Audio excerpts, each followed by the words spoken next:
Bapak Ibu saudara-saudara sekalian yang insya Allah dimuliakan dan dirahmati oleh Allah Subhanahu wa Ta'ala, kurang lebih 1400 tahun yang lalu lahirlah seorang pemimpin yang dibesarkan tanpa pernah melihat wajah bapaknya, bersama dengan ibunya 2 tahun 4 hari saja. Dari kecil diasuh oleh paman dan kakeknya, kemudian besar penuh dengan penderitaan dan cobaan, dihina oleh sekampungnya, dan puncak penderitaannya diusir dari kampung kelahirannya. Tapi alhamdulillah, dalam tekanan dan penderitaan seperti itu berhasil menjadi pemimpin yang kepemimpinannya bukan hanya diakui oleh umatnya, tapi juga diakui oleh mereka yang tidak menjadi umatnya. Salah satu pengakuan mereka yang tidak menjadi umatnya adalah ketika ditulis sebuah buku yang berjudul 100 Tokoh Dunia. Yang menulis buku ini bukan orang Islam, tapi siapa yang ditempatkan menjadi ranking pertama di antara 100 tokoh dunia itu, dialah manusia yang kita peringati maulidnya malam ini. Dialah baginda Muhammad sallallahu alaihi wasallam, yang malam ini kita peringati maulidnya. Alhamdulillah, saya sudah keliling-keliling maulid semenjak saya menjadi ustadz. Dari Sabang sampai Merauke, luar negeri sampai dalam negeri, ceramah maulid temanya hampir sama. Dengan hikmah maulid kita mencontoh Nabi dalam kehidupan sehari-hari. Dengan hikmah maulid kita meneladani Nabi dalam kehidupan sehari-hari. Masalahnya kemudian adalah bagaimana kita mau mencontoh Nabi kalau sejarahnya Nabi kita tidak tahu. Bagaimana kita mau mencontoh Nabi caranya makan kalau kita tidak tahu cara Nabi makan? Bagaimana kita mau tahu cara Nabi tidur kalau kita tidak pernah mendengarkan sejarah Nabi? Contoh, ada ibu-ibu ditanya sama anaknya, "Mak, kenapa tahun lahirnya Nabi disebut tahun gajah?" Apa Nabi bilang mamanya? "Karena bukan tahun kambing goblok."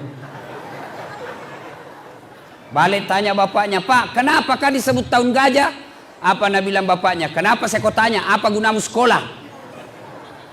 Coba.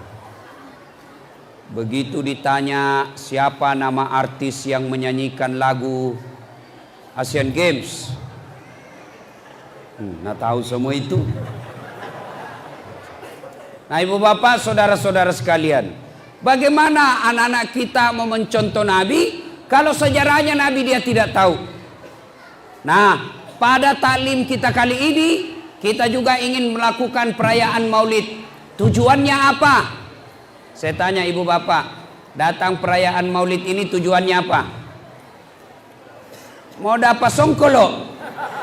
Madodo culemu bos. Apa ibu? Telur.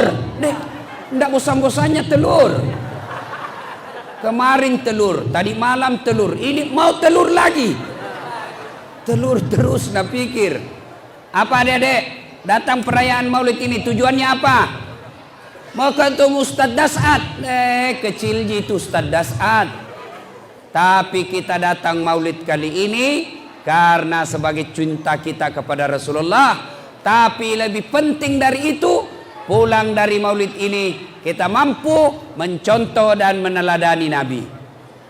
Saya tanya dulu, kalau ada yang jawab saya kasih hadiah. Adik-adik, ini adik-adik bukan orang tua. Siapa yang tahu tanggal kelahirannya Nabi? Ayo angkat tangan. Anak-anak bukan orang tua. Ayo, siapa? Siapa? Siapa yang tahu? Angkat tangan, saya kasih hadiah. Nah ini sini ya, cepat saya kasih kau hadiah bos ya. Sebelum kau menjawab pertanyaan, ada passwordnya. Passwordnya adalah siapa namanya neneknya Ustadz Dasad. Jawab kok. Siapa namanya nenekku?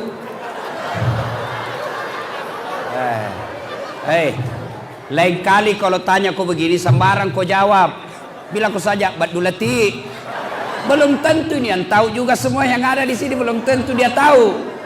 Nah, pertanyaannya adalah sebutkan tanggal kelahiran Rasulullah. 12 Rabiul Hari apa? Senin. Tanggal? 12 Rabiul Awal. Bulan? Tidak tahu? Nah, karena kau sudah terlanjur naik, ku kasih kau hadiah. Lain itu uangnya Ustadz dengan uang Kapolres, lain rasanya. Coba. Masih ingat waktu kecil dulu saya cepat sekali tahu sejarah Nabi. Kenapa? Tunggu dulu. Siapa yang ngatur sound system ini? Turunkan anunya, eho-nya. Jangan pakai eho. Cek. Ya. Bassnya dia tiadakan. Bass. Kasih naik treble-nya. Treble. 1, cek. Bassnya masih tinggi. Cek. Jangan pakai bass. Turunkan bassnya. Eho-nya tidak usah pakai. Cek. Sudah mulai bagus. Bassnya masih tinggi. Cek.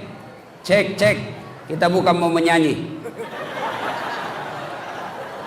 Nah, waktu saya kecil dulu cepat sekali saya tahu sejarahnya Nabi. Kenapa? Mamaku ada lagunya seperti ini di kampung. Lagunya begini. Pada zaman dahulu kala, pada zaman jahiliyah.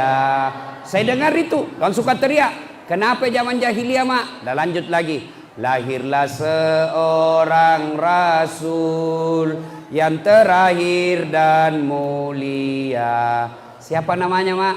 Nabi Muhammad namanya. Namanya ibunya siapa, Mak? Siti Aminah ibunya. Bapaknya siapa? Abdullah nama ayahnya. Di mana tinggal? Balikpapan atau Tanjung Selor? Madinah tempat tinggalnya. Terus kenapa Mima? Setelah dewasa diangkat menjadi rasul. Siapa yang angkat? Ketua panitia atau gubernur? Oleh Allah yang kuasa. Allah itu siapa, Mak? Pencipta alam semesta dulu. Itu lagu ibu-ibu dulu. Nggak sarjana. Tapi lagunya bisa cerita tentang Nabi. Dari sebaik lagu itu kita tahu siapa Nabi terakhir, siapa mamaknya, siapa bapaknya, di mana tinggal, apa tugasnya. Bahkan dalam lagu itu ada tauhid di dalamnya. Siapa Allah? Pencipta alam semesta. Dulu. Sekarang lagu-lagunya ibu-ibu milenial apa? Yo ayo,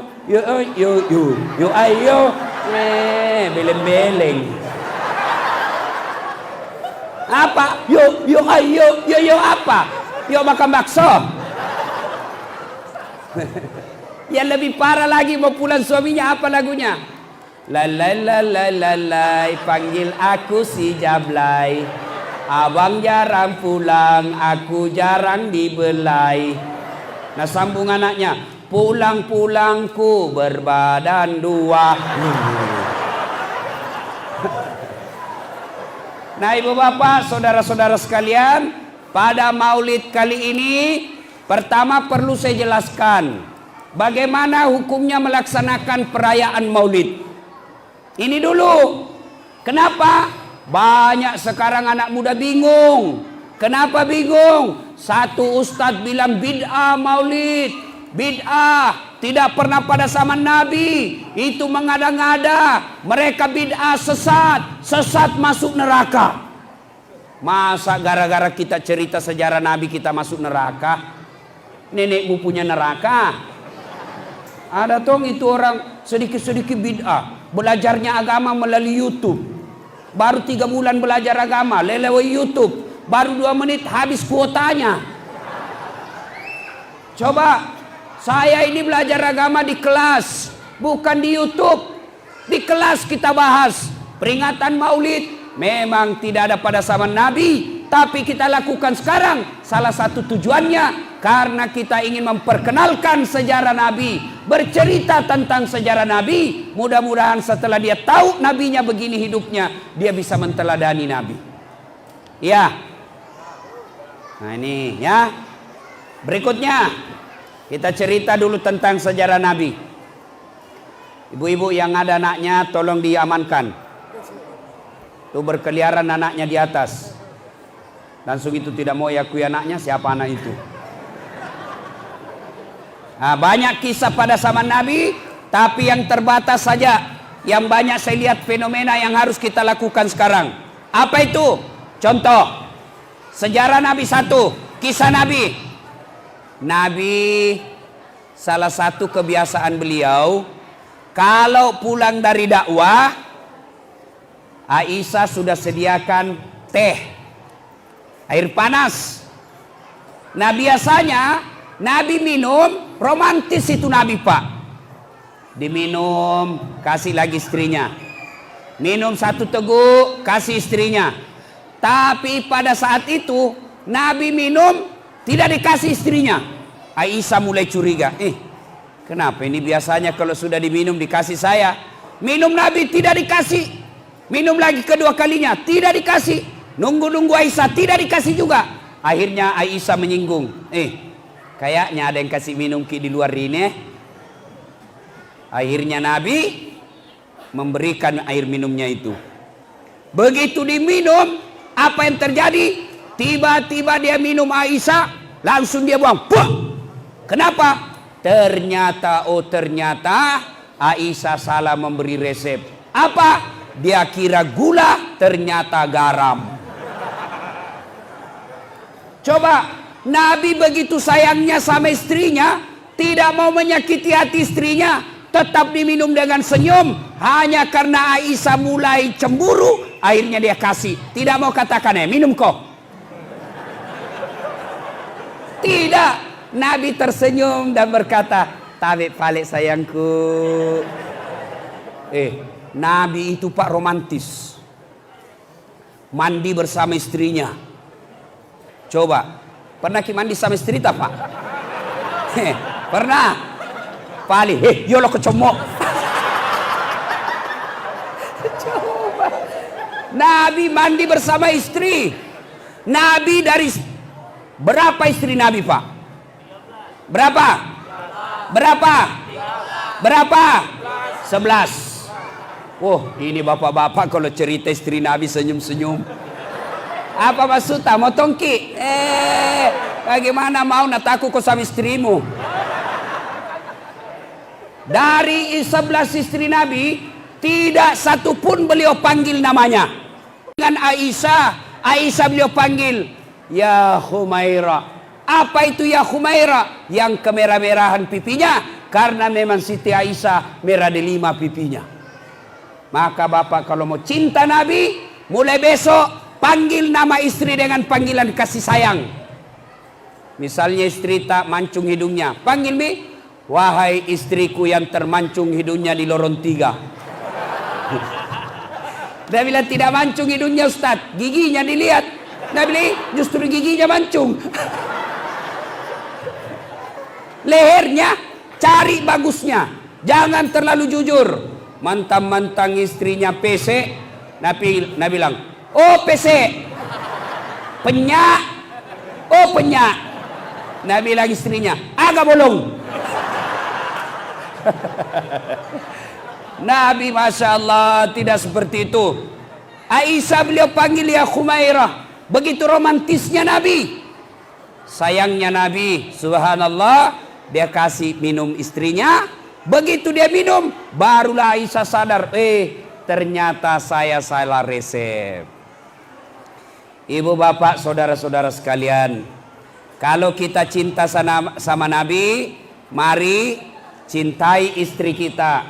Jangan bicara kasar, jangan menyakitinya, jangan memanggil dengan panggilan hina. Kenapa? Karena itu adalah ciptaan Allah. Menghina istri sama dengan menghina yang menciptakan. Siapa yang menciptakan istri kita? Allah. Kenapa je Ustaz nah hitam jelek? Kenapa kau pilih? Pede bertambah je berat badan Ustaz. Kita juga ibu jantung kuat sekali makan. Cintailah istri kita. Rasulullah tidak pernah berbicara kasar kepada istrinya. Sekarang ini banyak yang curhat ibu-ibu. Istriku, suamiku Ustaz kasar ngomong. Suamiku tidak sholat Ustaz. Suamiku tidak pernah mengajari saya yang baik-baik. Maka suami seperti ini demi Allah susah masuk surga di akhirat kelak. Kata Nabi, bukan umatku suami yang tidak tahu menghargai istrinya. Bahkan dalam Islam boleh seorang suami berbohong untuk apa? Menyenangkan hati suaminya. Ada 3 bohong yang boleh dalam Islam. Apa itu? 1, bohongnya seorang suami untuk membahagiakan istrinya. Contoh, ulang tahun ki pak, suami tak pergi beli baju, nah belikan ki kemeja. Ini istri tak kodon, tidak gaul, tidak tahu warna. Nah belikan ki warnanya, masya Allah jelek betul. Nah bungkus, lalu dia bilang, Pak selamat ulang tahun. Kita buka, baru dalam hati, dede, jakna warnanya. Lalu istri tak bertanya, bagaimana Pak? Bagus sih. Wih, masya Allah. Tidak ada yang kalah bagus ini di Tanjung. Itu bohong boleh. Kenapa? Menyenangkan hati istri. Tapi kalau dia jujur pada saat itu, bisa malah menyakiti hati istrinya. Kasih baju hadiah, Pak bagaimana? Langsung dia bilang suaminya, bodoh memang tongko kau. Tidak ada mu tahu. Masa salah berat badan tinggi. Wah lah bolong. Jelek. Melisi kau baju. Salah-salah sih. Bagaimana tidak sakit hati orang begini. Rasulullah sangat menghargai istrinya. Kalau cinta sama Nabi, mulai hari ini perlakukan istri dengan sebaik-baiknya. Coba. Yang berikutnya lagi. Rasulullah sallallahu alaihi wasallam tidak pernah keluar kamar. Beliau setiap masuk kamar sudah ada sisir beliau. Begitu keluar sudah rapi rambut beliau karena menghargai istrinya. Coba amalkan ini be. Pak masuk kamar, subhanallah, sudah dirapikan rambutnya. Keluar kamar sudah bersih rambutnya. Pernah jadi begitu Pak? Ayo bapak-bapak, biasanya kita ditegur sama istri, Pak kasih rapi-rapi saya itu rambut saya. Apa kita bilang? Kenapa kasok? Banyak sekali mau kau urus. Rasulullah tidak seperti itu. Kalau kita cinta sama Rasulullah, mari memuliakan istri. Dengan cara apa? Tutur kata yang sopan. Berikan contoh teladan yang sebaik-baiknya.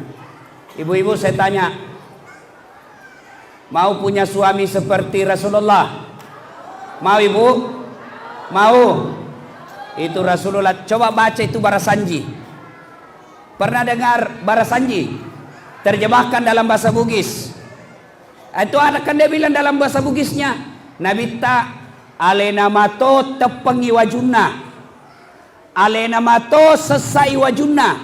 Rasulullah itu beliau yang cuci bajunya, beliau yang rapikan tempat tidurnya, beliau sendiri yang menyetrika seandainya ada setrika, beliau sendiri yang rapikan bajunya, beliau yang sediakan makan untuk diri beliau.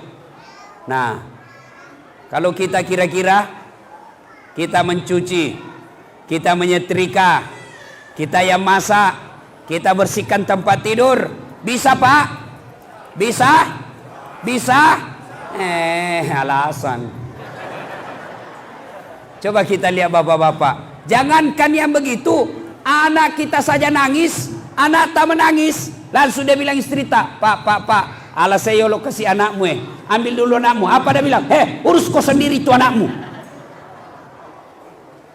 Saya kadangkala kasihan ada ibu-ibu curhat, lagi hamil tidak diurus sama suaminya. Bapak-bapak, kalau mau tingkatkan kesayaan kepada istri, lihatlah, ingat-ingat istri tak kalau hamil. Ibu-ibu masih ingat waktu hamil? Masih ingat waktu hamil? Coba rasakan itu. Bapak untung tidak pernah hamil. Untung tidak pernah hamil. Mau rasakan hamil? Mau rasakan penderitaan hamil, Pak?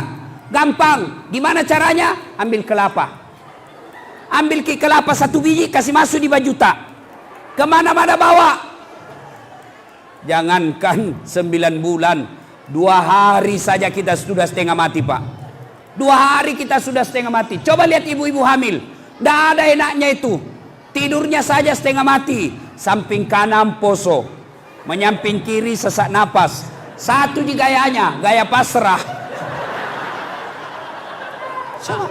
Ibu-ibu, waktu tak hamil pernah kita tidur tengkurap? Ada kira-kira ibu-ibu hamil mopang? Kayak perahu. Itu 9 bulan, Pak. Kita 1 hari saja tidak tahan. Coba lihat ibu-ibu kalau hamil, kemana-mana dibawa perutnya. Tidak ada ibu-ibu hamil mau ke pasar, nah bilang simpan dulu deh setengah mati dibawa. Tidak. Lalu lebih dari itu, melahirkan. Pernah lihat istri tak melahirkan? Pernah lihat istri melahirkan? Saya biasa bilang kalau ada laki-laki yang tidak tahu menghargai istrinya, yang kasar sama istrinya, suruh lihat istrinya melahirkan. Coba lihat itu istri kita kalau melahirkan. Ibu-ibu, ada melahirkan senyum? Ada yang melahirkan senyum? Ada? Ada kira-kira yang melahirkan keluar kona? Tidak. Coba dulu sound systemnya ini, memang cuma 1 kayak yang bunyi. Coba bantu saya ini, sound systemnya tidak keras. Suara saya mulai parau. Tolong, kayaknya cuma itu yang bunyi. Sudah panas, sound system setengah mati. Angkat sedikit suaranya. Cek. Ya.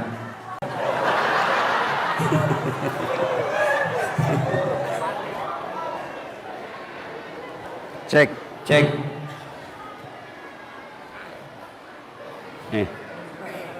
Cek. Ya, alhamdulillah. Ibu bapak, saudara-saudara sekalian, Rasulullah sangat pandai membahagiakan istri. Apabila kita ingin mencontoh Rasulullah pada maulid ini, muliakan istri. Ada yang bilang begini, Ustadz, istriku suka marah-marah. Lihat ke Umar bin Khattab, pernah waktu beliau jadi presiden, ada rakyatnya suka marah-marah istrinya. Marah saja kerjanya istrinya. Suaminya lalu ingin melapor kepada Umar. Dengan niat ke rumah Umar melaporkan istrinya. Begitu dekat dari rumah Umar, tiba-tiba ini yang mau melapor, dilihat juga Umar dimarah-marahi sama istrinya. Wah, Umar juga dimarahi. Tidak jadi, dia pulang. Besok dia ketemu Umar. Ya Amirul Mukminin, saya lihat Anda kemarin dimarah-marah sama istri. Kok Anda diam-diam saja? Dengar jawaban Umar, Pak. Ini laki-laki. Dengar jawaban Umar. Saya tidak marah, karena begitulah cara saya berterima kasih kepada istriku yang telah hamil dan melahirkan anakku. Coba bayangkan. Kata Umar, saya tidak marah, saya biarkan dia marah. Kenapa? Begitulah cara saya berterima kasih kepada istriku yang telah hamil dan melahirkan anak saya. Bagaimana mencoba kita yang melahirkan, Pak? Nah, kita baru saja disuruh singgah beli pembalut, marah-marah. Saya pernah jadi korban. Saya pulang ceramah takziah, tiba-tiba mamanya cek, SMS, Ustaz, habis pembalut. Saya mati, mudah-mudahan tidak kenal ke ini jamaah. Singgahlah saya di toko. Begitu saya bayar, tiba-tiba ada majelis taklim kenal saya. Ustaz, beli pembalut. Langsung saya balik, saya bilang, biar daripada saya melahirkan. Tenang perasaan. Iya Pak. Bapak kalau ada yang kurang ajar sama istri, lihat istri kita melahirkan. Saya waktu melahirkan istri saya, panik saya Pak. Paling kalau laki-laki, stresnya kapan? Ketika dia ngidam. Paling kita menderita laki-laki kalau istri ngidam. Sampai ada yang bapak-bapak bertanya sama saya, Ustadz, apa doanya ngidam? Supaya berhenti istri ngidam. Saya bilang, apa ngidamnya istri tak? Dia bilang, nanti dia bisa tidur Ustaz kalau lihat di atas lemari.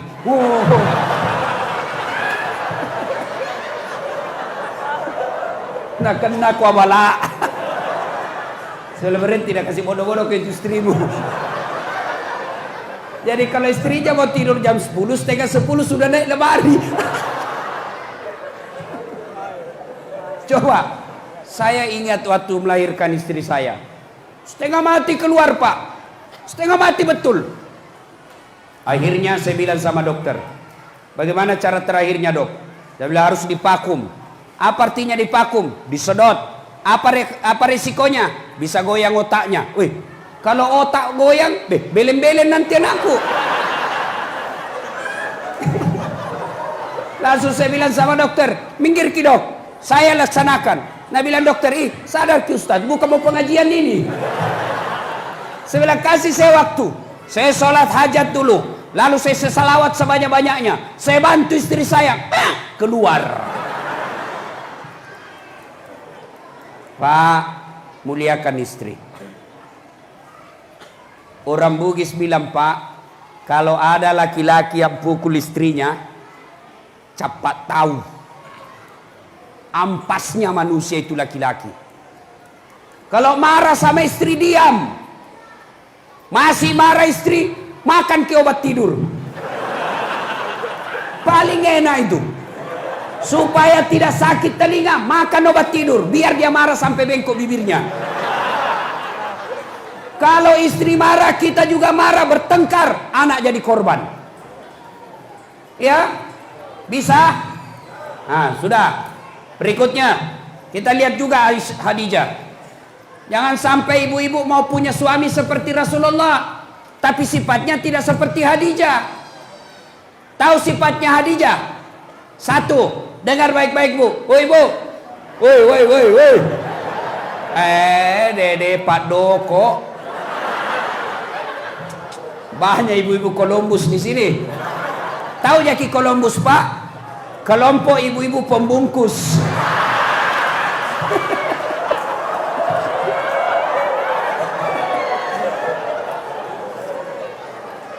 Sudah dapat satu kotak dan bilang belum pi. Lah bu aja. Nah, dengar bu, halo ibu. Nabi pada usia 40 tahun kan tiap hari ke Gua Hira. Gua Hira beliau berpikir, kenapa ini rakyat Mekah menyembah berhala? Mereka menyembah patung. Mereka menyembah patung. Latta, Manat, Uzza dan Hubal. Nabi naik ke atas Gua Hira merenung. Kepekaan sosial. Pada tanggal 17 Ramadan, datang malaikat Jibril memeluk Nabi dan berkata, Iqra, baca Muhammad. Nabi bersabda, saya tidak tahu membaca. Jibril ulang, Iqra, baca. Saya tidak tahu membaca. Baca. 3 kalinya akhirnya Nabi mengucapkan, Iqra bismi rabbikal ladzi khalaq, dan seterusnya sampai ayat 5. Pulang. Nabi kedinginan, menggigil Pak. Maramangi, gigil Nabi, kedinginan. Sampai di rumah Nabi. Lalu Nabi berkata kepada istrinya, wahai istriku tersayang, selimuti saya kedinginan. Masya Allah. Nabi beberapa hari tidak pulang. Pulang ke rumah kedinginan, minta diselimuti. Ibu-ibu, kalau suami tak begitu, kira-kira apa jawaban tak? Bu, halo ibu. 3 hari suami tak menghilang. Ditelepon-telepon tidak ada jawaban. Tiba-tiba pulang kedinginan, selimuti kah bu? Langsung kita selimuti. Iya. Tidak, langsung diinterogasi. Dari mana kok? Coba. Boleh kega kok? 3 hari kau hilang, tiba-tiba kau menggigil. Mana handphonemu? Cepat kau. Khadijah tidak. Mendengar beliau berkata, Khadijah, istriku sayang, saya kedinginan. Selimuti saya. Khadijah menjawab, sami'na wa ata'na. Saya dengar dan saya laksanakan. Artinya, Khadijah itu taat pada suami, apapun perintah suaminya dilaksanakan. Yang kedua, Khadijah itu tidak pernah buruk sangka sama suaminya. Sekarang ibu-ibu tidak pernah kasih yang sangka buruk terus sama suaminya. Ditelepon suaminya tidak dijawab, angka sinak darah. Ketemu lagi cewek na waktu SMA. Bu, berhentilah sangka buruk. Tidak ada baiknya itu sangka buruk. Sangka buruk tidak bisa tenang perasaan. Sangka buruk memecahkan persaudaraan. Sangka buruk bikin jiwa kita sengsara. Telepon suami tidak dijawab, sangka baik. Oh, berarti suamiku lagi sholat duha. Telepon suami tidak dijawab. Oh, berarti suamiku handphonenya di bawah sadel motornya dia tidak lihat. Telepon suami tidak dijawab. Oh, berarti suamiku lagi buang air besar. Masa dia mau terima telepon sambil buang air besar? Di mana kau cedep? Maka sangka baik. Suamiku ditelepon tidak dijawab.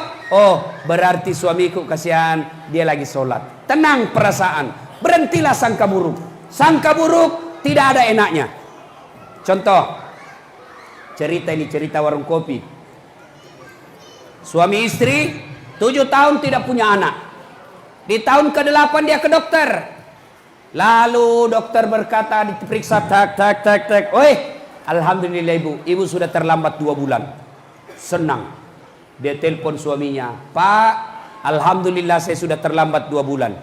Nah bilang suaminya, alhamdulillah dek, tapi jangan kau dulu cerita-cerita, nanti lagi tidak jadi, malu kita.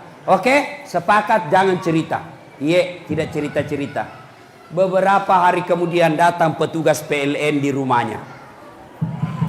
Assalamualaikum. Waalaikumsalam. Kata ini ibu, siapa ya? PLN. Kenapa Ki Pak? Ibu terlambat 2 bulan. Kenapa bisa ditahu ini? Pasti suamiku lagi cerita ini. Mulai sangka buruk. Langsung sangka buruk. Lakena sinatandra. Pasti ini suamiku cerita. Pulang suaminya di kantor dimarah-marahi sama bosnya. Di jalan kempes bannya. Kepanasan. Lapar. Baru buka pintu langsung dia buka. Pembohong dan tongkol kau. Apa orang baru datang pembohong? Kenapa kau cerita saya terlambat 2 bulan? Siapa bilang? Itu PLN dah tahu. Nah bilang suaminya, kenapa bisa PLN tahu? Marah juga suaminya, dia pergi kantor PLN. Ada apa kau tahu-tahu istriku terlambat 2 bulan? Apa urusanmu? Bagaimana kau bisa tahu? Nah bilangin, ada catatannya.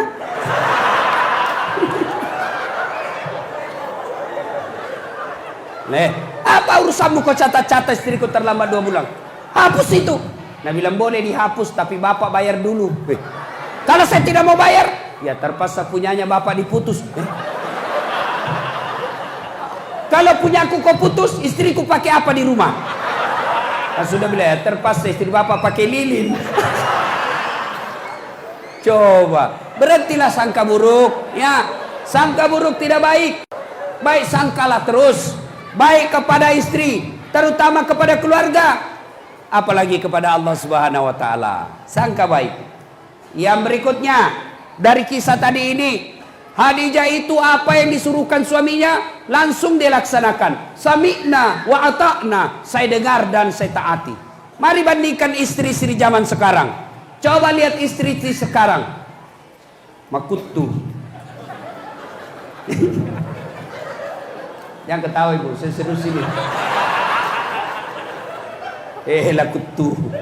Makutu mabu aja. Coba lihat itu ibu-ibu, Masya Allah. Pak, Bu, masih ingat Ki dulu ibu-ibu kalau mau bikinkan kopi suaminya? Masih ingat? Masih ingat? Susahnya itu dulu perempuan dulu kasihan bikin kopi untuk suaminya. Gimana caranya? Dia pergi dulu beli kopi. Kopi biji-biji. Kenapa? Beli kopi biji lebih murah daripada kopi yang sudah jadi. Biji-biji. Sudah itu dia goreng. Jangan membayangkan menggorengnya zaman itu pakai kompor gas. Pakai kayu. Ada itu bambu kecil-kecil, dia pakai meniup.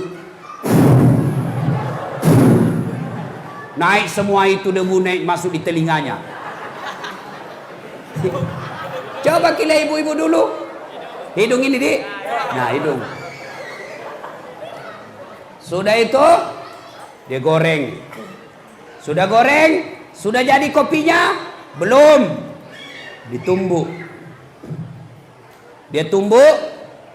Makanya istri-istri dulu kasihan perempuan dulu, tangannya tidak ada yang mulus. Semua mata lo cicak. Itu yang ada kayak kelereng-kelereng di sini. Coba, paling menderita ibu-ibu dulu kalau parut kelapa.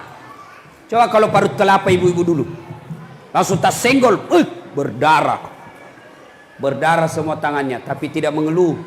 Paling dia bilang Allahumma sholli ala sayyidina Muhammad. Ibu-ibu sekarang coba parut, begini kalau istri suami sedikit sekali gajinya. Langsung suaminya salahkan. Sudah tumbuk, sudah jadi kopi? Belum, baru dia tapis. Sudah dia tapis, dia jemur. 1 hari prosesnya baru jadi kopinya. Capek, tapi alhamdulillah, bapak-bapak dulu sebelum pergi sawah, sebelum turun sawah, kopinya sudah siap di meja dengan kepulan asap yang masih hangat. Perempuan dulu Riolo Romai.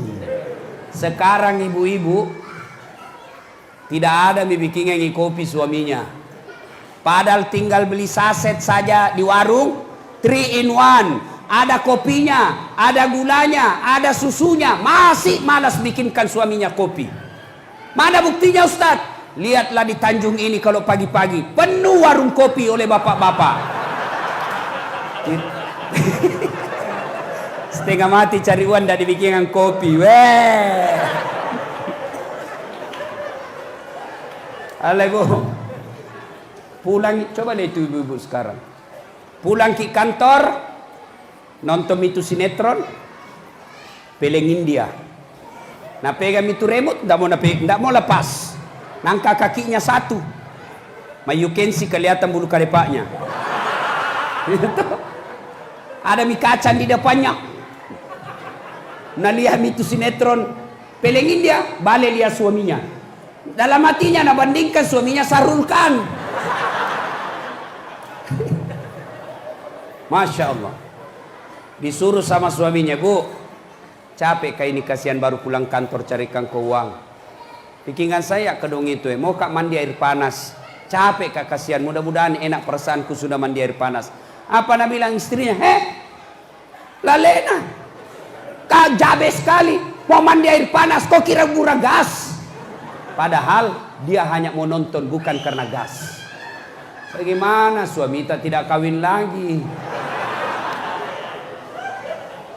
Sekarang susah perempuan, tidak mau suaminya poligami, marah kalau suaminya poligami, tapi dia tidak layani suaminya dengan baik.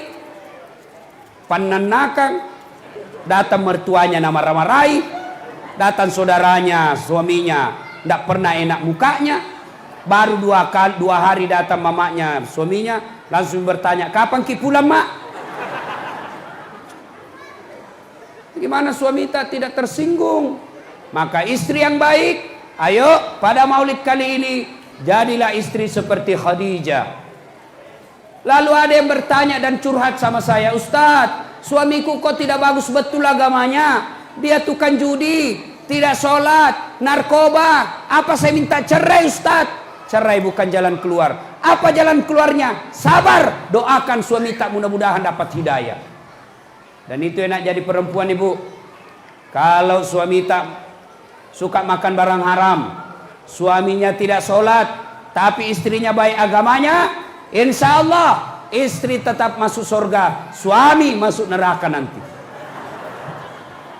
Beda kita laki-laki Pak, biar suaminya imam masjid, suaminya guru ngaji, Senin Kamis dia puasa, rajin dia tahajud, tapi istrinya tidak pakai jilbab, istrinya Ramadan tidak puasa, istrinya tidak sholat, istrinya tukang gosip, suaminya tidak bagus agamanya, tapi istrinya tidak baik agamanya. Sebelum istrinya masuk neraka, suaminya dulu di depannya.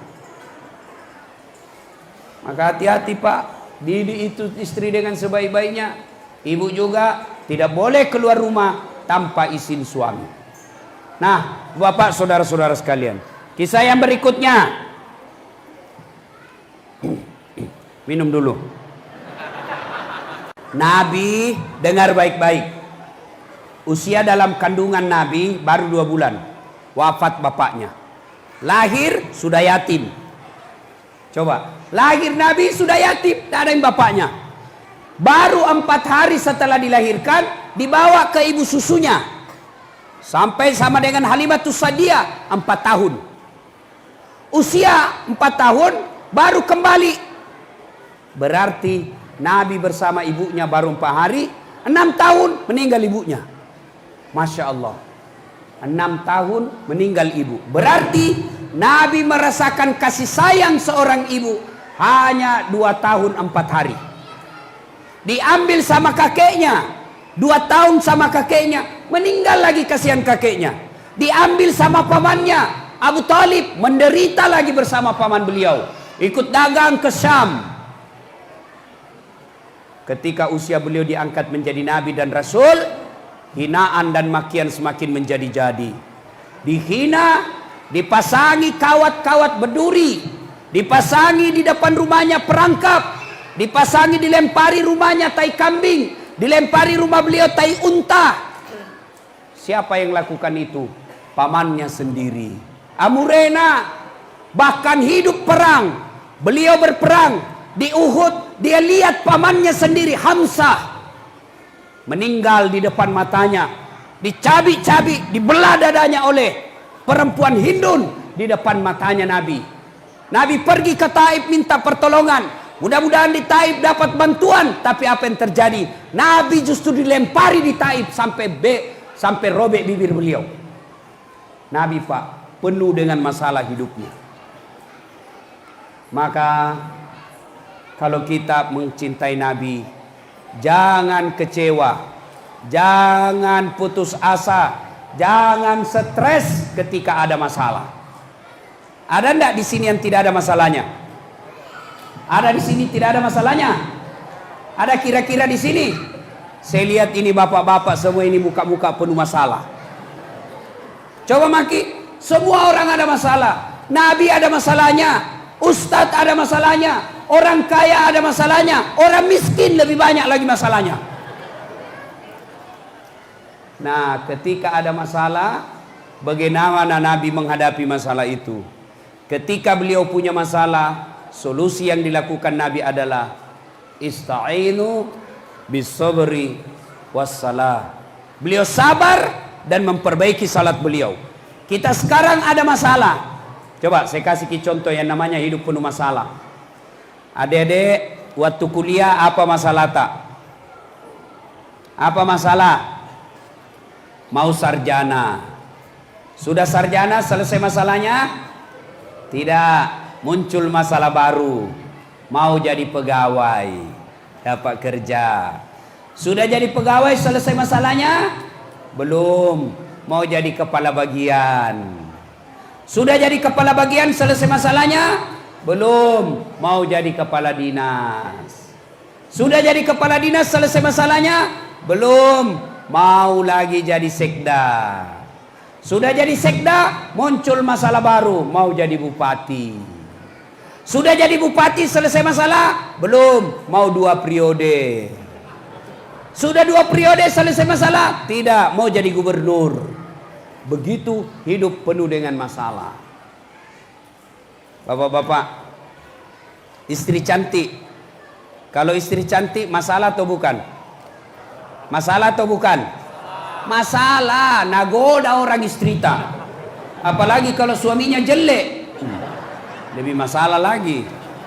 Berarti bagus kalau jelek istri, Ustaz. Jelek istri, nah hina orang. Kita lagi malu jalan sama dia. Yolono, yolono, yolono. Kenapa kau jelek ini? Istri cantik masalah, istri jelek masalah. Berarti bagus kalau tidak ada istri. Ini masalah lagi. Berarti bagus kalau banyak istri, Ustaz. Banyak istri lebih masalah lagi. Nah telepon kita mantap. Woi, ada istri pertamamu ini sama istri kedua di pasar baku tarik rambu. Coba. Ada masalah, istri ada masalah, tidak ada istri masalah, banyak istri masalah, jelek istri masalah, cantik istri masalah. Apa masalahnya dulu waktu tidak ada mobilnya? Mau punya mobil. Sudah ada mobilnya, selesai masalahnya? Tidak, cicilannya kasih pusing. Tidak ada orang tidak ada masalah, Pak. Maka ketika ada masalah, kata Allah, perbaiki solatmu. Tidak ada keselamatan bagi mereka yang tidak solat. Kalau saya lihat ini, alhamdulillah muka-muka rajin solat. Saya baik sangka saja, Pak. Saya ini semua ini saya lihat ini saya teropong semua rajin solat. Apalagi kalau Jumat, Masya Allah. Tapi alhamdulillah kalau sudah solat, mari tingkatkan. Hikmah yang keempatnya adalah jangan pernah solat kecuali berjamaah. Alhamdulillah masjid. Saya dapat berita ini masjid, Pak, penuh dengan jamaah. Apalagi kalau subuh. Sampai di luar. Tidak ada di dalam. Nah, kalau kita cinta sama Nabi, mulai besok sholat berjamaah. Saya tidak bisa 5 waktu, Ustaz. Duhur, subuh, susah bangun. Duhur di kantor, asar capek, maghrib baru pulang kerja. Aisyah tidak ada, Isya saja dulu. Sholat jamaah di masjid. Kenapa orang Islam malas sholat jamaah? Apa sebabnya kira-kira kita malas sholat jamaah? Satu, karena kita tidak tahu pahalanya. Mau tahu pahala berjamaah? Dengar baik-baik. Kata Nabi, siapa yang wudhu dulu? Dia wudhu dulu dari rumahnya. Lalu dia ke masjid sholat berjamaah. Melangkah kaki kanannya, 1 pahala. Melangkah kaki kirinya, gugur dosa kecilnya. Jadi kalau rumah tak 200 meter, dari masjid, PP 400 meter. Berapa langkah kaki? Apalagi kalau putar-putar ki dulu.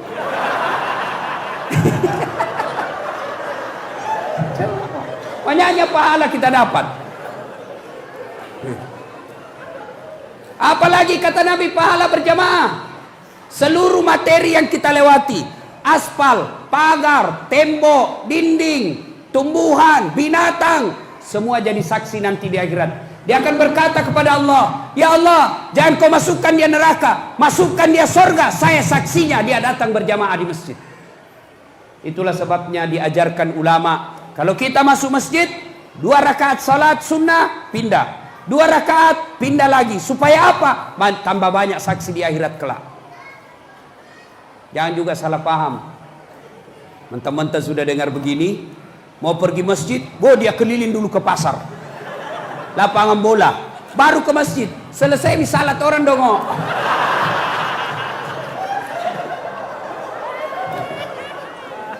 Apalagi keutamaan berjamaah.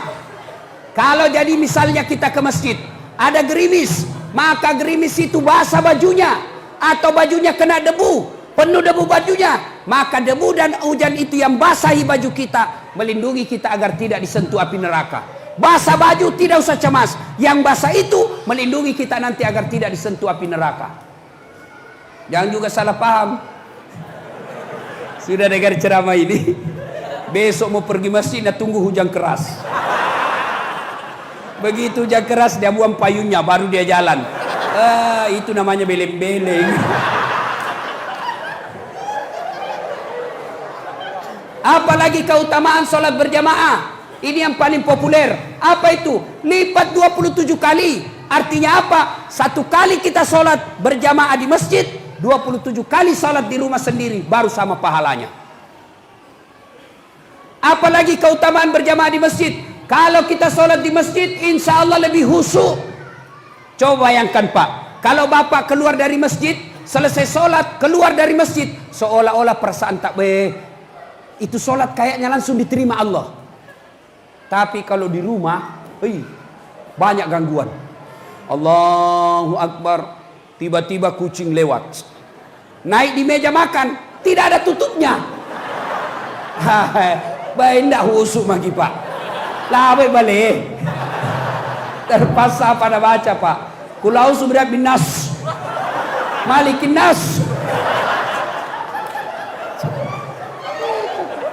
Kalau di masjid lebih husuk, di rumah banyak gangguan. Allahu Akbar, 3 mini, 4 mini. Sudah mini tahayat belum? Coba. Maka kalau di masjid insya Allah lebih husuk. Apalagi keutamaan sholat berjamaah di masjid. Di masjid ada silaturahmi. Ada saudara kita, tetangga kita bertengkar gara-gara pagar, bertengkar gara-gara anak kita 2 tahun tidak baku bicara. Lalu kita datang di masjid, kita lihat, oh ini dia di samping. Maka begitu dia berdiri, langsung kita duduk berdiri juga di sampingnya. Dia sudah takbir, kita juga takbir. Allahu Akbar. Begitu assalamualaikum, kita tunggui. Dia balik ke kanan, kita tunggu. Begitu dia balik ke kiri, kita balik kanan. Assalamualaikum. Tidak mungkin dia balik langsung. Apa kau? Tidak. Apalagi keutamaan sholat berjamaah di masjid. Ada yang doa bersama. Meskipun ada juga ini yang mengatakan doa bersama bid'ah, masuk neraka. Masa gara-gara doa bersama kita masuk neraka, bos? Luasnya itu neraka. Surga kasih masuk. Kena luas sekali itu surga. Doa bersama bid'ah. Ada juga itu begitu Pak. Baru suka duduk paling depan. Selesai assalamualaikum, assalamualaikum, langsung dompat. Tidak tahu salam-salam karena bilang bid'ah. Kalau di kampungku kau begitu, nak bilang korang boro, sombong. Doa bersama. Itulah imam. Kalau kita baca doa bersama Pak, kasih dengar jamaah. Baca yang umumnya orang paham itu doa. Kasih dengar jamaah tak. Jangan sampai kita berdoa tidak didengar jamaah. Akhirnya jamaah asal amin saja. Amin. Amin. Panas sekali. Siapa tahu yang anak muda imam bujang, ya Allah berikan kami jodoh. Nabi bilang bapak di belakang, amin. Nabi bilang juga istrinya di belakang, amin. Berarti ibu kabulkan suaminya kawin lagi. Apalagi di masjid. Insya Allah di masjid Pak, kalau kita datang berjamaah tidak ada gangguan-gangguan, maka datang berjamaah ke masjid. Yang berikutnya, kenapa orang malas ke masjid? Setelah tidak tahu pahalanya, yang kedua dia tidak lihat pahalanya. Andai saja ketua pembangunan masjid mengumumkan, siapa yang datang sholat berjamaah di masjid, maka dikasih beras 50 kilo, uang 200.000. Jam 5 sholat subuh, jam 2 subuh sudah penuh masjid. Kenapa? Karena dia lihat pahalanya.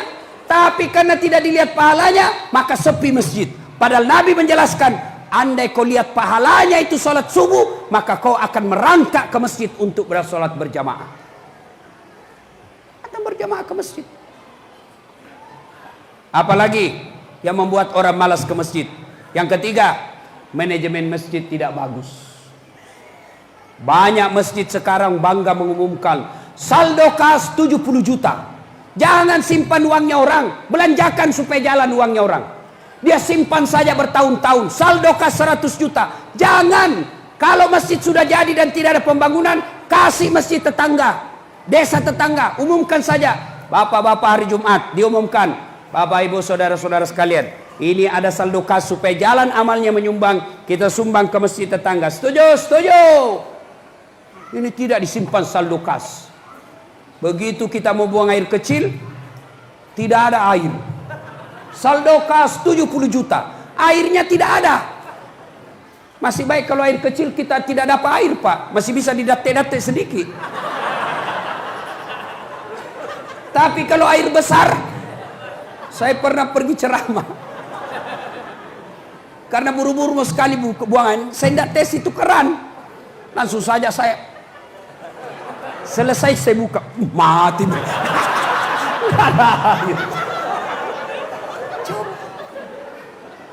Apalagi manajemen masjid yang tidak bagus. Ya, Pak, ada masjid depan rumah saya bangun Pak, tapi nyaman.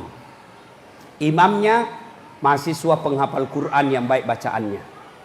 Tukang azan, kita bikin lomba azan Ramadan, pemenangnya kita gaji tiap bulan untuk azan 5 kali sehari semalam. Penceramanya kita kasih memang judul buku yang harus dia baca dan dikasih judul sebelum ceramah. Lebih hebat lagi, 1 minggu sebelum ceramah sudah dikasih honornya supaya dia tidak lari. Bagus. Apalagi karpetnya tiap Ramadan kita ganti. Sound sistemnya bagus. Sehingga apa? Orang rajin menyumbang di masjid. Kenapa? Karena dia pikir sumbangannya dia nikmati sendiri. Ini tidak bagaimana orang mau ke masjid Pak. Yang azan subuh 75 tahun. Sudah pensiun. Poso.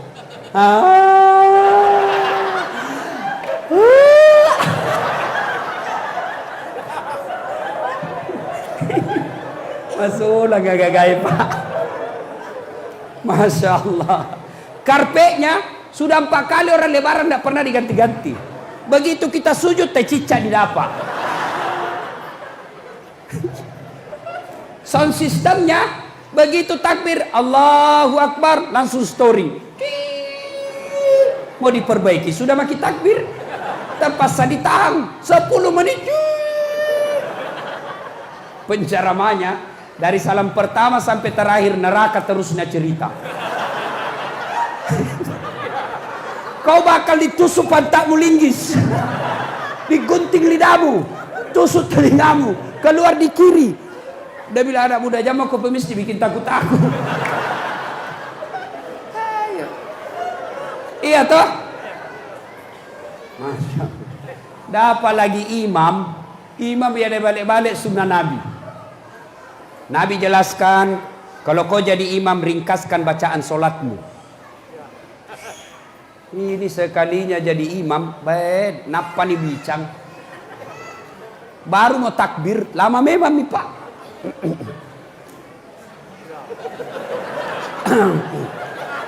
Gaje tu na yakak manibawa bos. Ada juga itu imam begitu Pak.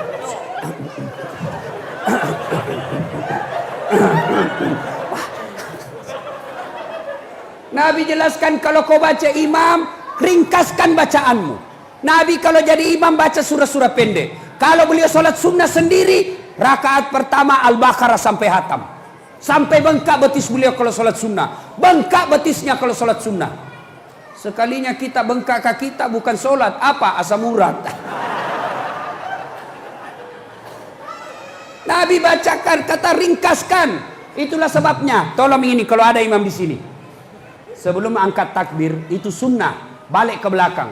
Salat jami rahimakumullah. Salat jami rahimakumullah. Tujuannya apa? Kita lihat pasukan tak.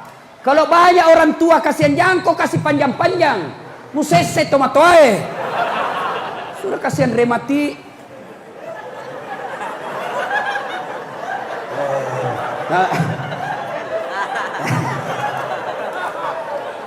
Ada juga barangkali ibu-ibu yang tidak bisa lama-lama berdiri karena gendut. Ada juga adik-adik yang pernah janjian mau terima gaji tidak bisa lama-lama. Ada juga barangkali anak muda yang mau sekali kentut. Maka kata Nabi ringkaskan, poncoki bacamu. Ini tidak, begitu jadi imam surah apa nak baca? Al-Maidah ayat 7 sampai 52. Yang kedua kata Nabi kalau kau jadi imam, baca yang umumnya orang hafal. Surah-surah juz amma. Ini dia jadi imam, dah baca yang panjang-panjang. Pulang anak muda dari masjid, enak sholat di masjid Ustaz. Apa enak? Ampun mak. Kenapa? Itu imam tadi sholat subuh surah Yasin bagi 2.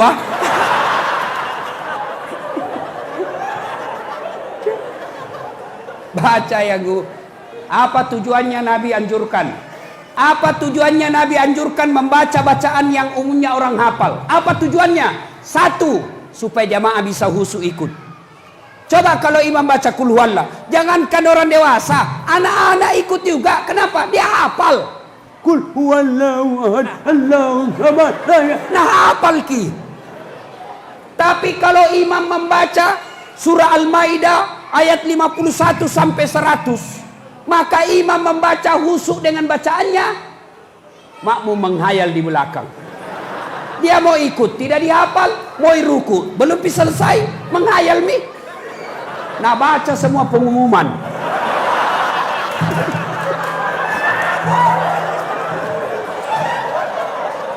Sudah, nah baca semua, matikan handphone. Keadaan keuangan masjid, saldo kas, pengeluaran, nah baca semua. Sudah nak baca itu belum piruku imam, bajunya lagi orang nak baca. Bajunya lagi orang di belakang depannya nak baca. Persatuan Guru Republik Indonesia. Capu nak baca pak. Tujuan yang kedua, kenapa dianjurkan membaca yang umumnya orang hafal? Selain bisa husu jamaah, yang kedua, kalau imam salah ada yang bisa bantu luruskan. Coba kalau imam membaca surah pendek, salah ada yang bisa bantu. Imam membaca Al-Kafirun, salah ada yang bisa luruskan. Imam membaca surah Taha, salah ada yang bisa bantu. Tapi begitu imam membaca surah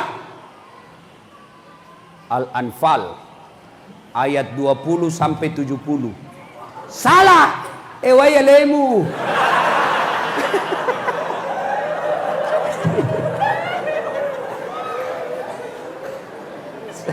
Ada cerita ini pak, cerita warung kopi, tidak tahu benar atau tidak, cerita gini. Toh, anak-anak dikirim sekolah hafal Quran, pulanglah dia Ramadan. Dia bilang orang di kampung, nak melok ke mangkalingi bacaanmu, maga-maga hafalanmu, nak mau didengar bacaanmu, apa-apa hafalanmu. Jadilah imam, baca surah yang hanya dia yang hafal. Begitu lagi dia baca itu surah, tiba-tiba ada cicak jatuh, hampir nak kena telinganya, jatuh kaget. Begitu kaget stres. Orang kalau stres pak hilang hafalan, langsung dia tidak tahu apa sambungannya bacanya. Dia ingat-ingat, tidak ada ingat juga. Dia upayakan ingat sambungannya, dia tidak ingat juga. Suasana hening, tenang semua dalam masjid. Tiba-tiba ini imam dia bilang, tolong bantu di belakang. Nah bilang di belakang, saya juga tidak tahu. Tiba-tiba dari belakang ada yang teriak. Nah bilang, kalau begitu ya sudah mi, Allahu Akbar. Kacau sholat. Ini waktu ku SMP di kampung. Ini kisah nyata. Waktu SD di kampung, SMP. Sujud imam pak di kampungku, sujud imam lama sekali. Mau 5 menit belum naik. Ada temanku nakal langsung angkat kepalanya. Sudah, lenyap imam. Dia bilang, hilang imam. Kacau satu masjid, bubar sholat.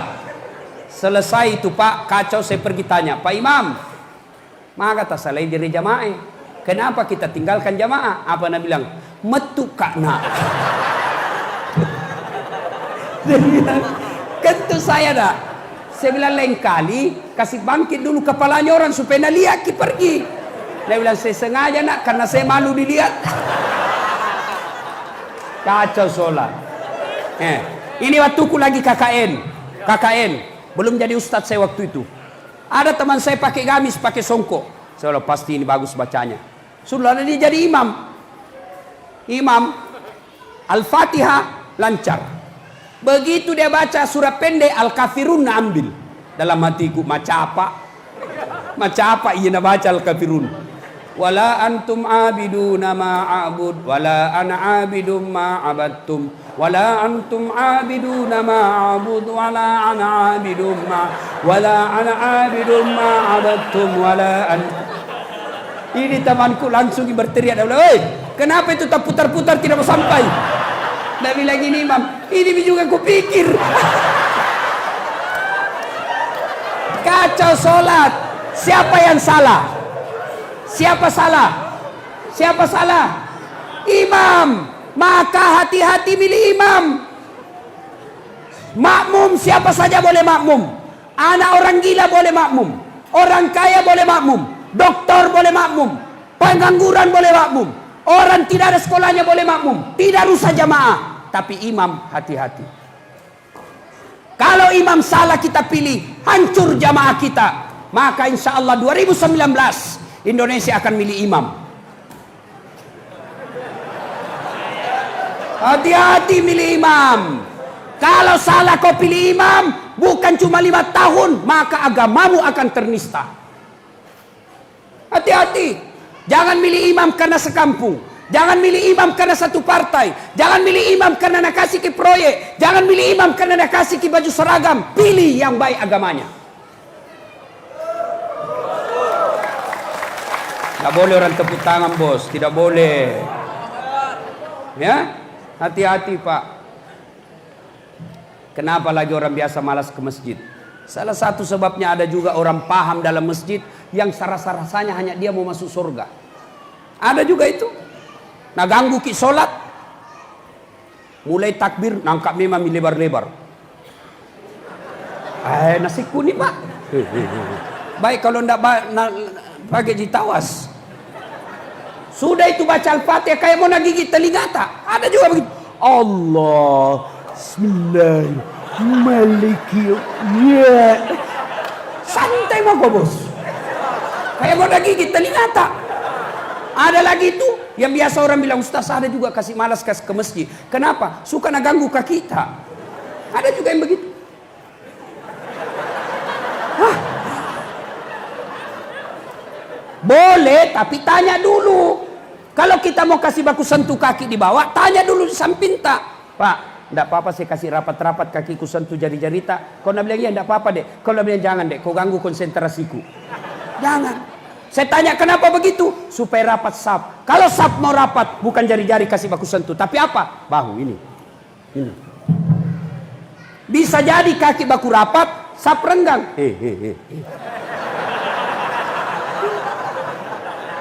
Jangan ketawa, serius ini bos. Ya. Nah, ada yang tanya, Ustadz, itu kan laki-laki berjamaah. Bagaimana kami perempuan? Kami mau ke masjid, tapi ada Ustadz bilang haram perempuan ke masjid. Tidak. Kalau ada Ustadz bilang haram ke masjid, kasih ketemu saya. Tidak ada dalil yang melarang perempuan.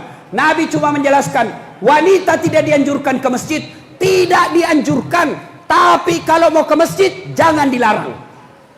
Kenapa dulu-dulu tidak dilarang, tidak dianjurkan? Kenapa dulu tidak dianjurkan? Karena dulu perempuan kalau keluar, diculik dan diperkosa. Dulu. Sekarang, Tanjung Selor aman.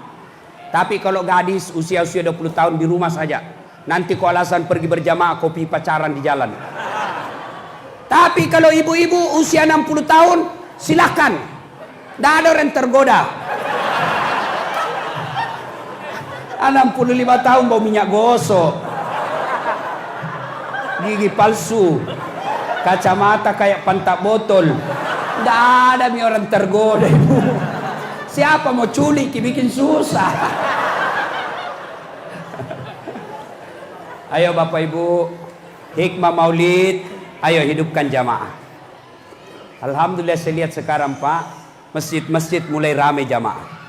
Satu yang dikatakuti orang non muslim Pak, satu ditakuti oleh musuh-musuh Islam. Kata mereka, kalau umat Islam sholat subuhnya sudah seperti sholat Jumat, maka hati-hati kalian, hancur kok. Dek nalek agak-agak selengnya. Itu untuk tidak takutkan. Makanya hidupkan sholat jamaah. Saya di Makassar ada komunitas namanya Suling. Apa itu? Subuh keliling. Suling, subuh keliling. Sudah itu lanjut dengan kulibas. Apa itu? Kuliah 15 menit. Sudah kulibas, apa lagi? Ngopi, ngobrol perkara iman. Ya.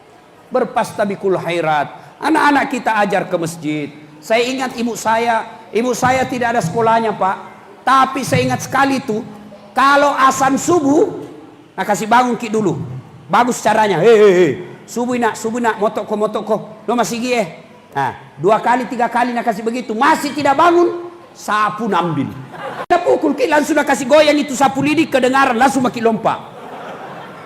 Bersyukur Bapak Ibu yang menyediakan kayu untuk anaknya supaya dia ke masjid.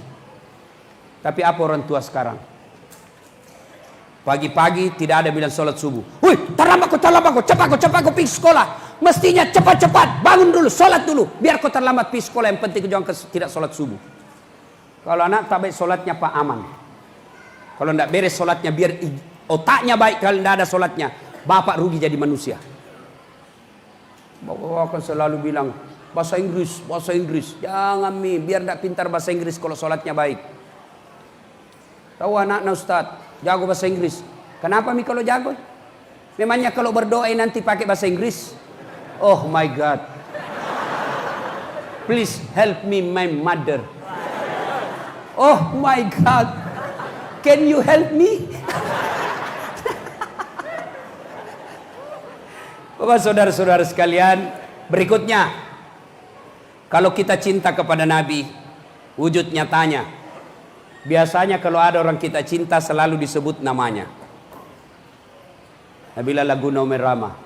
Bila kamu di sisiku, hati rasa syahdu. Satu hari tak bertemu. Lagu Naomi Rama. Ada dakwah di dalamnya. Nah, kalau kita cinta sama Nabi, maka kita selalu sebut-sebut namanya. Bagaimana cara menyebut nama? Dengan selawat. Ya Nabi salam alaika, ya Rasul salam alaika, ya Habib salam alaika, salawatullah alaika. Anak muda lagi jogging, salawat kok bos. Salatullah salamullah ala toha rasulillah, salatullah salamullah ala yasin habibillah, tawassalna bismillah wa bil hadi rasulillah wa kulli mujahidilillah bi ahlil badri ya Allah.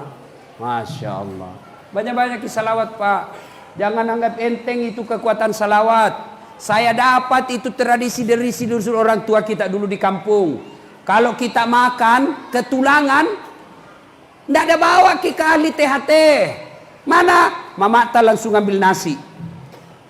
Nah cari yang lembek, nah kemoy, baru na surki, talang kena salawat ko. Allahumma sholli. Selesai, hilang. Ibu-ibu dulu kalau masak pakai api, tiba-tiba kena tangannya, tidak dibawa ke ahli kulit. Mana? Dia ambil air liurnya paling dalam, lalu dia salawat. Allahumma sholli ala sayyidina Muhammad. Selesai. Gadis-gadis dulu kalau ada jerawatnya tidak beli obat, apa? Salawat. Sekarang cewek korban iklan. Nah lihat Claudia Cinta Bella, ini bagus bedaknya. Orang cantik memang itu dong. Biar tidak pakai bedak cantik ji. Mana pernah kau lihat bintang iklan jelek? Omas bintang bedak tidak laku. Kalau Omas paling bintangnya apa iklannya? Sabun colek.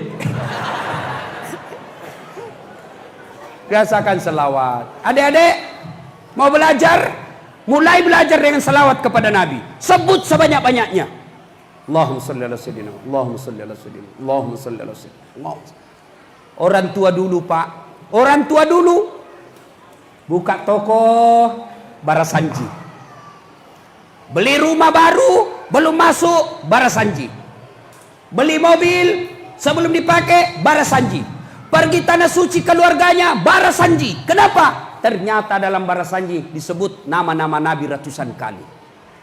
Sehingga waktu kecil saya kan ada barasanji.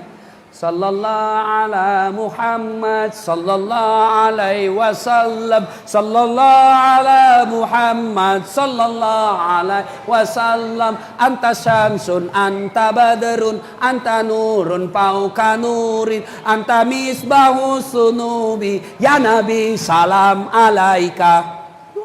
Ada temanku nak pelesetkan ni pak. Awak nak bilang, ya ko tello alamowi, ya ko manu alai mai.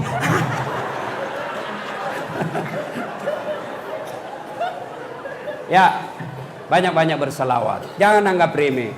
Ibu-ibu, kita ayun anak tak selawat ki. Bapak-bapak lagi bajak sawah, selawat.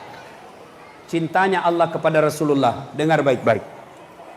Ketika Allah perintah puasa, Allah tidak ikut puasa. Ketika Allah perintah haji, Allah tidak ikut menunaikan ibadah haji. Tapi ketika Allah perintah kita untuk selawat, innallaha wa malaikatahu yusalluna 'alan nabi. Allah dan para malaikatnya bersalawat kepada Rasulullah Muhammad sallallahu alaihi wasallam. Maka wahai orang-orang yang beriman, bersalawatlah kalian kepada Rasulullah dengan sebaik-baik salawat. Dengan sebaik-baik salawat. Kita salawat tapi tidak bagus. Muhammad sallallahu alaihi wasallam. Apa artinya itu? Muhammad sallallahu alaihi wasallam. Pada ceng capuk. Allahumma salli ala Sayyidina Muhammad wa ala ali Sayyidina Muhammad. Ada yang pakai Sayyidina, ada yang tidak pakai Sayyidina, semua jolon. Mau pakai Sayyidina silakan, tidak mau pakai Sayyidina silakan. Ibu bapak saudara-saudara sekalian, orang yang kita cintai selalu disebut namanya. Kalau cinta sama Nabi, banyak bersalawat kepada Nabi. Yang kedua, kalau kita cinta, maka kita pelihara apa yang ditinggalkan orang yang kita cintai. Ada istri kita meninggal, maka kita pelihara warisan-warisannya. Ada peninggalannya bajunya, ada peninggalan cincinnya, biasanya kita urus. Maka Nabi apa yang ditinggalkan? Nabi tidak meninggalkan harta kekayaan. Nabi tidak meninggalkan gedung. Apa yang ditinggalkan Nabi? Al ulama'u warisatul anbiya. Ulama adalah pewaris para nabi. Maka kalau cinta sama ulama, cinta sama Nabi, muliakan ulama. Bagaimana cara muliakan ulama? Selain kita amalkan ilmu-ilmunya, juga kita muliakan orangnya. Bagaimana memuliakan ulama? Kalau kita undang, muliakan. Ini kalau kita undang artis, kita hormati. Kasih eksekutif kelas pesawatnya. Dari bandara dijemput ada tentara, ada polisi. Dikawal sampai di lapangan. Apa dia bawakan ki? Alamat palsu. Kelihatan dadanya, kelihatan pahanya. Nagocan nih pak. Detona pakai teniki pak, na pakai Cina-Cina mi. Sudah pulang kasih 50 juta sampai 100 juta. Padahal apa dia bawa? Dia bawakan kita bisa lupa Tuhan. Sekalinya Pak Imam kita butuhkan Hapsian Barasanji, kita jemput pak. Tidak, kita kirimi ojek. Ojek kita kirim. Datanglah Pak Imam, tidak ada standar kakinya satu di belakang. Tak gantung-gantung kaki na kusung. Bosi, hujan satu mantel na duai. Sampai bedek sedikit lagi Ustaz, sedikit lagi. Basah semua baju. Sampai di rumah 1 jam Barasanji busa-busa kalepa. Sallallahu ala Muhammad sallallahu. Berapa? Begitu mau pulang berapa kita kasih? 30.000. Abonyo-bonyo. Nabi bilang suaminya, kenapa 30 jika kau kasih? Apa Nabi bilang suaminya? Ya sudah mi, tambahin di situ jalan kote 4. Gimana nak tak mau belajar agama? Jangan ketawa. Begitu kita semua toh. Muliakan ulama. Dan yang ketiga, kalau kita cinta sama Nabi, amalkan sunnah-sunnahnya. Ini bapak-bapak sunnah yang paling disenang Nabi, poligami. Ditanya dua istrinya, kenapa kawin lagi pak? Sunnah Rasul 4. Wih tahu cocok. Sekalinya sholat duhur 2 rakaat 2 menit saja. Allahu Akbar. Kenapa cepat sekali pak? Nabi kalau sholat sampai bengkak betisnya. Apa dia bilang? Itu kan Nabi, kita bukan Nabi. Istrinya Nabi kita mau contoh, sholatnya kita tidak contoh. Ayo, cinta Nabi, hidupkan sunnah. Mulai dari sunnah apa? Yang sederhana-sederhana. Makan pakai tangan kanan, minum bukan pakai tangan kiri, tapi tetap pakai tangan kanan. Makan jangan sambil berdiri, karena makan sambil berdiri adalah makan bersama dengan setan. Kencing jangan sambil berdiri. Ini anak muda ini yang selalu kencing berdiri. Cari saja pohon. Masih ada 1-2 tetes, nada tes saja. Apa muda teh cilaka? Yang ketawa ibu, ini urusan laki-laki. Sunnah. Nah, alhamdulillah saya ingat. Saya akhir ini kampanye anti foto prawedding. Apa itu? Foto orang yang mau menikah sudah baku peluk-peluk padahal belum ijab kabul. Dilarangkah foto prawedding? Tidak. Pra artinya belum. Wedding pengantin, belum pengantin. Tidak boleh sebelum ijab kabul. Foto boleh. Caranya jangan kasih baku peluk. Ini pengantin bapaknya haji, ikut mengundang ulama, gedungnya Islamic Center. Tapi pengantinnya belum ijab kabul, undangannya sudah baku peluk, itu laki-laki sama perempuan. Nah, belum halal di situ. Mau foto silakan. Caranya apa? Foto laki-laki satu keluarga sebelah kanan sendiri, keluarga laki-laki halaman kanan. Foto perempuan halaman sebelah kiri dengan sekeluarganya. Boleh kalau begitu. Ini tidak. Naik sepeda, pakai payung. Mau kopi jual ikan. Apalagi sampai di gedung, kita mau makan, tidak ada kursi, kita mau berdiri menginjak-injak sunnah Nabi. Akhirnya apa? Banyak kasihan tamu yang merasa tersiksa, dipaksa makan berdiri. Kenapa? Karena tuan rumah tidak punya kursi untuk mereka yang mau mengamalkan sunnah. Sunnah-sunnah itu. Mandi, sunnahnya yang gampang-gampang, wudhu dulu sebelum kita mandi, itu sunnah. Mau tidur sunnah lagi baca doa. Bangun sunnah lagi berdoa. Amalkan sunnah-sunnah Nabi. Begitu salah satu cinta kita kepada Rasulullah Muhammad SAW. Ibu bapak saudara-saudara sekalian, inilah tausiah kita pada taklim kita kali ini. Mudah-mudahan ada manfaat.